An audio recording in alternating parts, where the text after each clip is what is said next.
بسم اللہ الرحمن الرحیم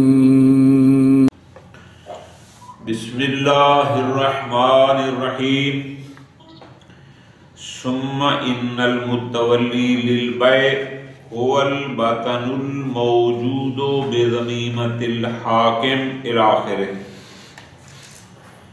یہ بات طے ہو گئی کہ صورت اولی میں کہ جب مال واقف کا عیناً باقی رکھنا قابل انتفاع نہ رہے، یعنی اتنا خراب ہو گیا ہے کہ اب اسے انتفاع نہیں ہو سکتا، تو اس کی بیع جائز ہے۔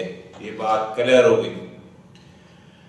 یہ بات بھی کلیئر ہو گئی کہ جب اس کو بیچیں گے اس کی جو ثمن ہوگی وہ بھی فقط بطن موجود کے لیے مختص نہیں ہوگی، بلکہ جیسے اصل مال میں آنے والی نسلیں بھی اس پر حق کی ملکیت رکھتی تھیں، ثمن پر بھی اسی طرح حق کی ملکیت رکھیں گی۔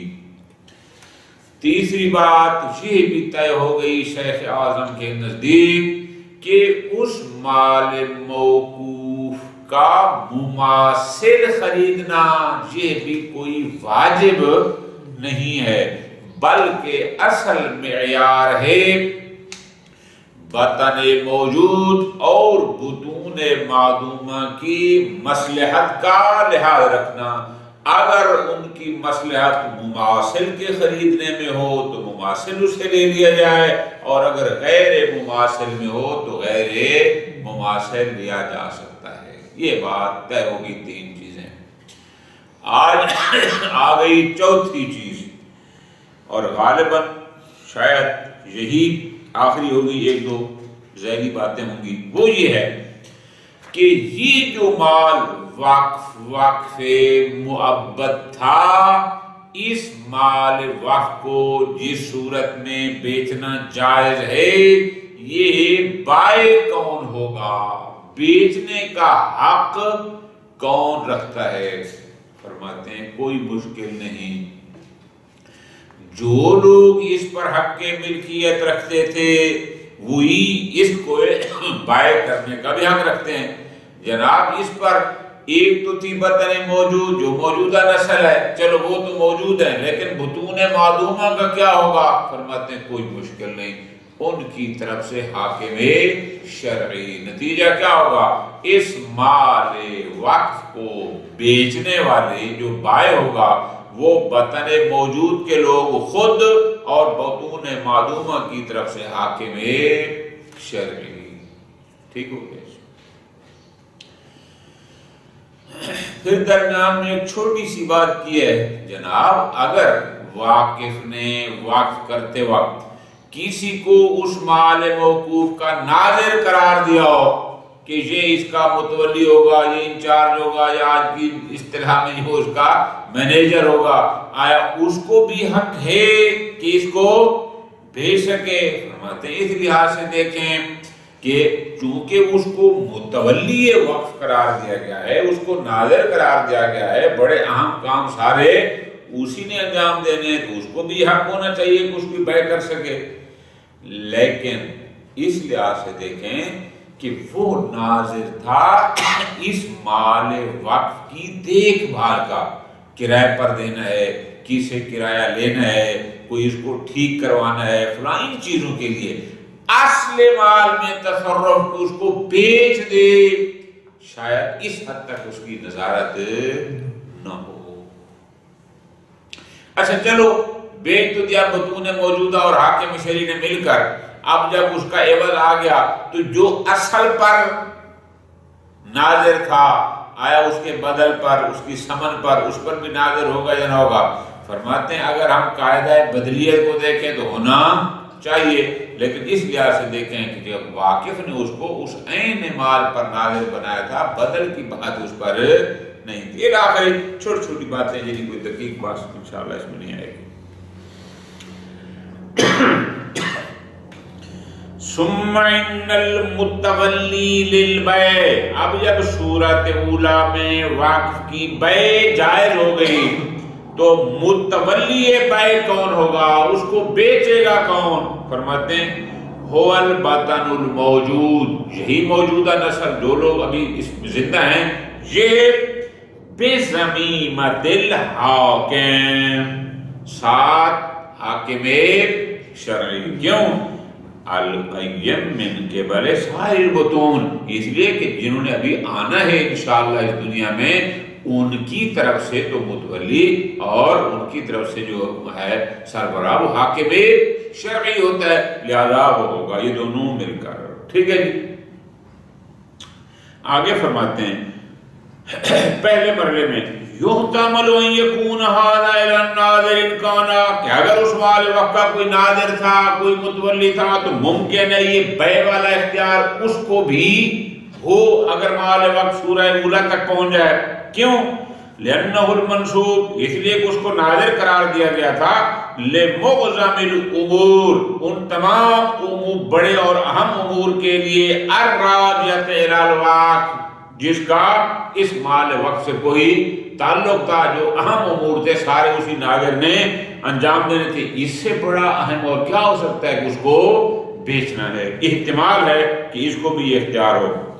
لیکن آگے فرماتے ہیں الا ان یقال، مگر یہ کہ کوئی کہے کہ نہ اس کو یہ حق نہیں ہے، وجہ بعدم انصراف وظیفته المجبولۃ من قبل الواقف، بھئی اس کو ناظر واقف نے قرار دیا تھا اور واقف نے اس کو مال واقف کی دیکھ بھال کے لیے اختیارات دیے تھے، خود عین میں تصرف کا اختیار اگر ناظر تھا، اس کا کام ہے اگر دکانیں کرائے پر لگانی ہیں کرائے پر لگائے، لوگوں سے کرایہ وصول کرے، اس کی لکھ پڑھ کرے، کسی کو قبضہ نہ کرنے دے، ان چیزوں کے لیے تھا، نہ یہ کہ وہ دکانوں کو ہی بیچ دے، اس کے لیے نہیں تھا، ختم۔ اچھا چلو ٹھیک ہے جی، بیچا تو ہے خود بطن موجود اور حاکم شرعی نے مل کر، اب اس مال وقت کا جو بدل آئے گا، جو بطور ثمن چیز آئے گی، آیا اس پر یہ ناظر ہوگا یا نہ ہوگا؟ والظاہر سقوط نظارت ہی ان بدل الوقت، نہیں یہ اصل وقت پر اگر ناظر تھا تو اب جب وقت بک گیا ہے تو اس کے بدل پر یہ ناظر نہ ہوگا۔ یعتمد، لیکن ایک احتمال یہ بھی کہ نہیں ہو، کیوں؟ لتعلق حق ہی بالعین، اس کو حق کے نظارت عین موقوفہ پر تھا یا نہیں تھا؟ بالکل ٹھیک، اب جو آ رہا ہے وہ اسی عین موقوفہ کا بدل ہے یا نہیں؟ بالکل ہے، تو جو حکم مبدل من کا ہوتا ہے وہی حکم بدل کا ہوتا ہے، خوب ختم ہوگی بات آ جائے۔ یہاں اس پیرے میں ایک بات طے ہو گئی کہ بائع کون ہوگا؟ بطن موجود اور حاکم شرعی۔ اب فرماتے ہیں اگلی بات، ہم نے جو مال وقف بیچ دیا ہے اسی بطن موجود اور حاکم شرعی مل کر، اب اس کی ثمن دو طرح سے ہو سکتی ہے، توجہ فرمانا، بالکل آسان سی بات ہے، یا ثمن کرنسی کی شکل میں ہوگی، انہوں نے روپے دیے ہیں، یا ہو سکتا ہے ثمن کرنسی نہ ہو، مثلا انہوں نے کوئی مکان دیا، اس نے جواب میں کوئی زمین دی، یا انہوں نے کوئی مکان دیا، ادھر سے بھی کوئی اور ایسی چیز ملی کہ جو باقی رہ سکتی ہے۔ بالفعل دیگر آپ یوں اس کو فرق کریں مسئلہ کو کہ اگر اس مال وقت کی ثمن میں جو چیز آئی ہے اگر وہ ایسی ہے کہ خود وہ باقی بھی رہ سکتی ہے اور اس کا باقی رکھنا مصلحت بھی رکھتا ہے بطن موجود اور بطون معدومہ کے لیے، پھر تو اسی کو باقی رکھیں، لیکن اگر ایسی ہے کہ اس کو باقی کرنسی آپ کب تک رکھیں گے؟ اچھا کرنسی پڑی رہے وہ مفید بھی نہیں ہے، ظاہر ہے اس کو استعمال کریں گے تو ان بیچاروں کو فائدہ ہوگا جو بطن موجود یہاں پر ہے اس کو۔ فرماتے ہیں ثم انہ لو لم یمکن شراء بدلہ، اگر اس کا بدل خریدنا ممکن نہ ہو، ولم یکن الثمن مما ينتفع به ما بقاء عینہ، اور ثمن بھی ایسی نہ ہو کہ اس ثمن کو عیناً باقی رکھیں تو وہ قابل انتفاع ہو، کن نقدین، جیسے کرنسی ہے۔ اب درہم کو دینار کہتے ہیں نا، کو ہم اپنا ترجمہ کریں کرنسی ہے، آپ کرنسی کو پڑا رکھیں کمرے میں، اس سے کوئی فائدہ نہیں ہے۔ اور ادھر دیکھتے ہیں فی الحال بدل بھی نہیں مل رہا، کیا کریں؟ فرماتے ہیں کوئی مشکل نہیں، اگر ایسی صورتحال ہے تو بھی توجہ آ جانا باقی رکھتے ہیں، قابل انتفاع نہیں، بدل بھی نہیں مل رہا تو بھی لا یجوز دفعہ الی البطن موجود، پھر بھی یہ جائز نہیں کہ آپ ساری سمن بطن موجود کے حوالے کر دیں کہ بھئی جی آپ لے جاؤ۔ کیوں؟ لما عرفتہ، اس لیے کہ ہم نے کہا ہے من کونہی کالمبی، کہ بدل اور سمن کا حکم بھی مبی والا ہے۔ کیسے؟ مشترکاً بین جمیع البطون، اس پر فقط بطن موجود کا حق نہیں ہے، آنے والی نسلوں کا بھی اس پر اسی طرح حق ہے۔ جناب پھر کیا کریں؟ عیناً باقی رکھتے ہیں تو قابل انتفاع نہیں، بدل خرید جاتے ہیں تو وہ ملتا نہیں۔ فرماتے ہیں اس کا حق یہ ہے فحینئذ، جب ایسی صورت ہے یوزع عند امین، اس سمن کو، اس بدل کو کسی امین کے پاس بطور امانت رکھ دیں، حتی یتمکن من شراء ما ينتفع بہ، حتیٰ کہ آپ کے پاس ایسی صورت آ جائے کہ آپ اس سے اس کا بدل خریدنے پر متمکن ہو جائیں، قادر ہو جائیں۔ ختم۔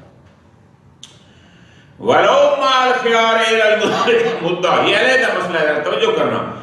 ایک دفعہ ہم خریدنے جاتے ہیں کہ یار ہمارے پاس یہ 3 لاکھ روپے ہیں وقت کے، آپ ہمیں یہ چیز بھیج دیں، وہ کہتے ہیں ٹھیک ہے آپ لے جائیں، معاملہ ڈن ہو گیا۔ ایک دفعہ ہے کہ اگلا بائے بیچتا تو ہے لیکن وہ اپنے لیے حق کے شاباشا رکھتا ہے، وہ کہتے ہیں ٹھیک ہے میں بیچتا ہوں لیکن مجھے حق ہوگا کہ اگر میں 6 مہینے تک اس کو فاسد کرنا چاہوں تو آیا خیار کے ساتھ بھی لینا جائز ہے؟ جواب یہ ہے ولو مال خیار اگر اس کا بدل ملتا ہے لیکن ایک مدت تک بائع اس میں حق کے خیار رکھتا ہے تو بھی کوئی حد نہیں، آپ پھر بھی اس کو خرید سکتے ہیں۔ آگے فرماتے ہیں وَلَوْ طَلَبَ ذَلِكَ الْبَطْنُ موجود، اور اگر بطن موجود طلب کرے، یعنی بطن موجود جو موجودہ ہیں وہ خود کہتے ہیں کہ یہ والی چیز لے لو بے شک اس میں خیار بھی کیوں نہ ہو، یعنی بیع خیاری شراء خیاری کے بارے میں بطن موجود مطالبہ کرتا ہے، فرماتے ہیں بعید نہیں کہ ان کے اس مطالبے کو قبول کرنا واجب ہو۔ بات سمجھ آئی نا؟ کیوں؟ اس لیے کہ وہ بھی اس پر حق کے ملکیت رکھتے ہیں جیسے معدومہ رکھتے ہیں، لہذا کوئی حل نہیں۔ وَلَا يُعَطَّلُ الثَّمَنُ، لہذا آپ سمن کو ایسے ہی بکسے میں بیگ میں رکھ دیں، چھوڑ دیں کہ ہم تب لیں گے حَتَّى يُوجَدُ مَا يُشْتَرَى، حتیٰ کہ اس سے وہ چیز خرید جائے جس میں بائع کو کوئی خیار نہ ہو۔ فرماتے ہیں نہ، اگر وہ کہتے ہیں خیار والی لے لو تو پھر لے لو، کوئی حرج نہیں، ختم ہو۔ ٹھیک ہے؟ اگلی بات یہ ہے کہ اس سے جو سمن ان کو ملی ہے اور وقت کو بیچ کر اس سمن سے فی الحال اس کا بدل نہیں خریدا جا سکتا، توجہ رکھنی ہے، اور خود سمن کو عیناً باقی رکھتے ہیں تو وہ قابل انتفاع نہیں ہے۔ ہاں اگر اسی سمن کو ہم کاروبار میں لگا دیں، تجارت میں لگا دیں تو اس سے فائدہ ہو سکتا ہے۔ آیا یہ جائز ہے یا جائز نہیں؟ جواب لو راضی الموجود بالاتجار بہ، اگر بطن موجود اس بات پر راضی ہو جائے کہ اس وقف کے ثمن سے تجارت کیا جائے، وقانت المصلحۃ فی التجارہ، اور تجارت میں بطن موجود اور بطون معدومہ کی مصلحت جو کہ انشاءاللہ آہستہ آہستہ ان کی مالیت بڑھتی رہے گا، فرماتے ہیں جالا مع المصلحہ، اگر مصلحت ہے تو پھر اسی پیسے سے اسی سمن سے آپ تجارت کر سکتے ہیں جب تک کہ اس کا بدل میسر آ جائے، جب وہ آئے گا پھر آپ اس کا بدل خرید لیں۔ ٹھیک؟ اچھا آگے فرماتے ہیں وَالرِّبْحُ، اب ہم نے کی تجارت میں کوئی نہ کوئی فائدہ منفع بھی تو آ گیا نا، فرماتے ہیں وَالرِّبْحُ تَابِعٌ لِلْأَصْلِ، کیا مطلب تابع اصل؟ یعنی جو اصل کے مالک ہوں گے منفعت کے مالک بھی وہی، لہذا لا یملک الموجودون، اس منفعت کے مالک فقط یہی بطن موجود کے لوگ نہیں ہوں گے، بلکہ منفعت پر بطون معدومہ کا بھی اسی طرح حق ہوگا۔ کیوں؟ لِأَنَّهُ جُزْءٌ مِّنَ الْمَبِيعِ، اس لیے کہ یہ ریب، یہ منفعت جزء مبیع ہے۔ وَلَيْسَ كَالنَّمَاءِ الْحَقِيقِ، اس لفظ کو سمجھنا ہے، لطف آئے گا۔ جناب اگر یہ ہوتا باغ اور وہ باغ دیتا پھل، تو اس پھل کو تو فقط بطن موجود نے کھانا تھا، بطون معدومہ کے لیے ہم نے اس کو پیک کر کے نہیں رکھنا تھا۔ نقطہ سمجھ آ گیا؟ تو اسی طرح اگر کوئی جانور تھا، گائے تھی، بھینس تھی، اب وہ دودھ دیتی ہے، دودھ بھی تو اس کی منفعت ہے نا، تو وہ یہی بطن موجود کے لوگ استعمال کریں گے، دودھ کو سٹور کر کے آنے والی نسلوں کے لیے نہیں رکھنا۔ تو یہاں جو نفع آ رہا ہے، یہ نفع بھی تو تجارت کا جو ربا ہے، یہ بھی تو اسی طرح ہے۔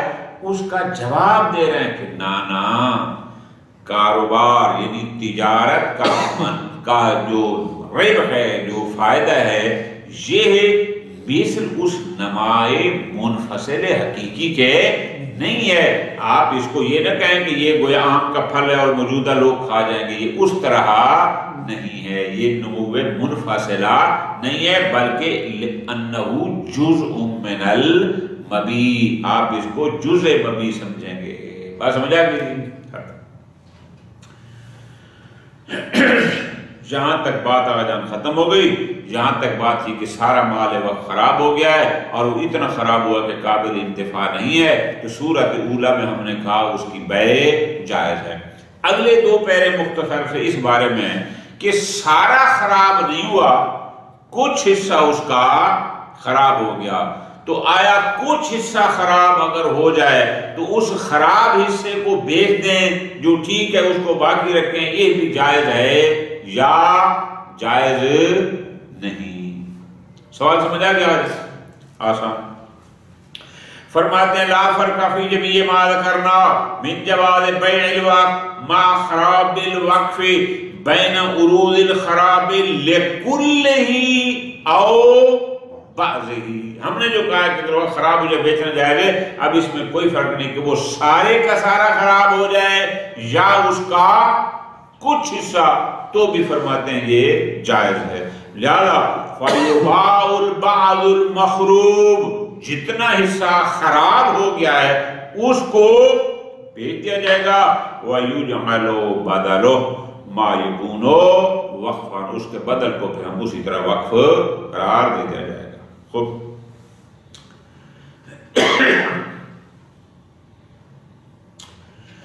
فرماتے ہیں اگلا مسئلہ اسی کے ساتھ، لو کان صرف ثمنہ فی باقیہ بحیث یوجب زیادت منفعت، مال وقف کا کچھ حصہ خراب ہوا تھا، کچھ ٹھیک تھا، ہم نے خراب والے حصے کو بیچ دیا، اب جب بیچ دیا ہے تو اس کی آئیے ہمارے پاس سمن، اب اس سمن کو ہم باقی ماندہ حصے پر اگر ہم خرچ کر دیں تو وہ باقی ماندہ اس سے بھی زیادہ فائدہ دے گا۔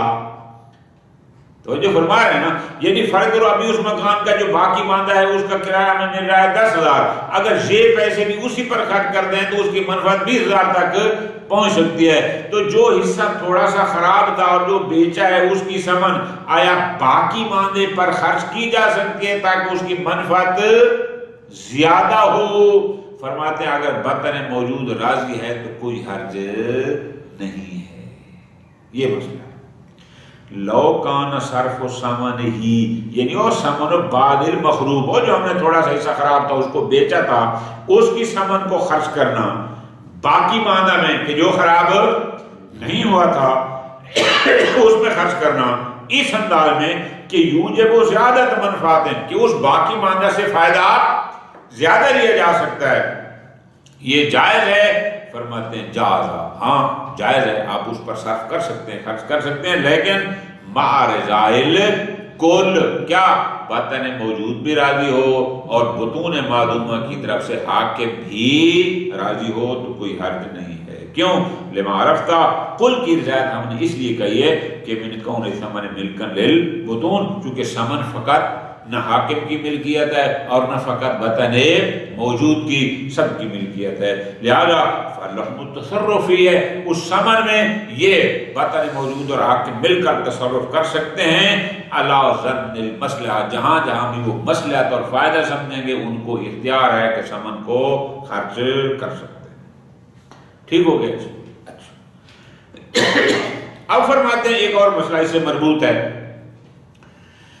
یہ مکان تھا، کچھ حصہ خراب ہو گیا، کچھ ٹھیک ہے. جو خراب حصہ ہم نے بیچ دیا، اب اس سے ہمارے پاس سامان آئی، لیکن ایک اور وقف ہے انہی کا.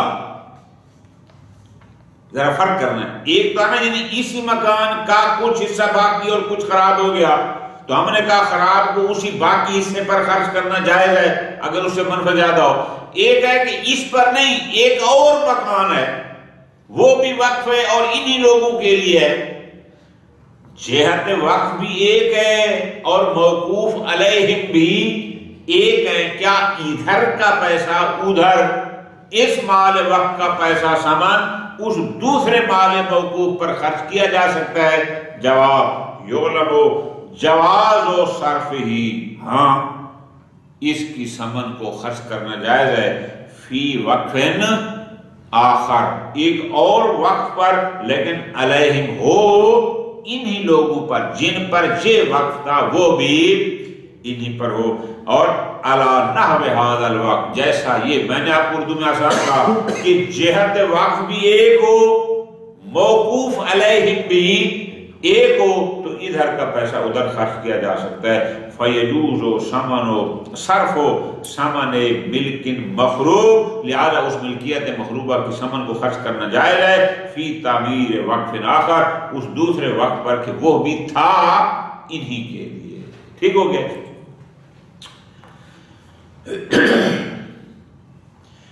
آخر میں فرماتے ہیں لو خرب بعض الوقف وخرج عن الانتفاع، مال موقوف کا کچھ حصہ خراب ہوا، اب وہ قابل انتفاع نہیں رہا. وبقي بعضه، اور جو حصہ اس کا باقی ہے وہ بھی محتاج عمارہ ہے، یعنی اس کو بھی ریپیرنگ کی ضرورت ہے. اس انداز میں کہ لا یمکن بدونہا، یعنی بدون عمارہ، جب تک ہم اس کو ریپیئر نہیں کرتے موجودہ نسل تو گزارا کر جائے گی، آنے والی نسلوں کے لیے وہ قابل انتفاع نہ رہے گا. ایک مکان ہے، اس کا کچھ حصہ ہو گیا خراب جو قابل انتفاع نہیں رہا، ہم اب اس کو بیچنا چاہ رہے ہیں، اس کو بیچتے ہیں، لیکن جو باقی ماندہ ہے وہ بھی کوئی 100% ٹھیک نہیں ہے، اس کو بھی تعمیر کی اور ریپیرنگ کی ضرورت ہے. اگر وہ نہ کی تو آنے والی نسلوں کے وہ کام نہیں آ سکے گا. اب حال یصرف و ثمن المخروب، اب یہ جو خراب ہو گیا تھا حصہ جس کو ہم نے بیچا ہے، کیا اس کی ثمن اس باقی ماندہ حصے کی ریپیرنگ پر، تعمیر پر خرچ کی جا سکتی ہے چاہے بطن موجود راضی بھی نہ ہوں؟ یہ لفظ توجہ کرنا. کیوں؟ اگر بطن موجود راضی ہے پھر تو کوئی مشکل نہیں ہے نا. اگر بطن موجود کہتے ہیں کہ ٹھیک ہے جس کو خرچ کر دو تو پھر دونوں کی رضایت آ گئی، اس کی بھی ان کی طرف سے حاکم کی، مسئلہ سارا حل ہو گیا. لیکن بطن موجود اگر راضی نہ ہو پھر بھی خرچ کر سکتے ہیں. وجہان، بعض کہتے ہیں ہاں، بعض کہتے ہیں نہ، لیکن ہم اس کو کلیئر کریں گے اگلے مسئلے میں. آگے ایک مسئلہ آ رہا ہے، وہاں پر ہم انشاءاللہ بتائیں گے. وہ کون سا مسئلہ ہے؟ وہ مسئلہ یہ ہے کہ اذا احتاج اصلاح الوقف، کہ اگر اصلاح وقف محتاج ہو، یعنی اگر وقف یہ جو مال وقف ہے وہ اصلاح کی اس کو ضرورت ہے، ٹھیک کرنا ہے. بحیث لا یخرج عن قابلیت انتفاع البطون اللاحقہ الى صرف منفعت الحاضرہ التي، اس لیے کہ ایک ہے بطون موجودہ موجودہ نسل یہ کر رہے ہیں، ایک ہے آنے والی نسلیں۔ اب اس کو ضرورت ہے کہ یہ تو گزارا کر رہے ہیں لیکن آنے والے نہیں کریں گے، اب اس کو ٹھیک ٹھاک کرنا ہے۔ تو اب ہم اس کے لیے فرماتے ہیں غور کرو، اذا احتاج اصلاح الوقت، اصلاح وقت کی ضرورت ہے۔ کیسے؟ لا یخرج عن قابلیت انتفاع البطون اللاحقہ، کہ بطون لاحقہ کی انتفاع کی قابلیت سے خارج نہیں ہوتی، لیکن کس کی؟ الی صرف منفعت الحاضرہ، جو منفعت حاضرہ ہے اس کو خرچ کریں اس میں، بحی التی یستحق البطن الموجود، کہ منفعت حاضرہ کا حق تو بطن موجود رکھتا ہے لیکن اس کو اس پر خرچ کرنے کی ضرورت ہے۔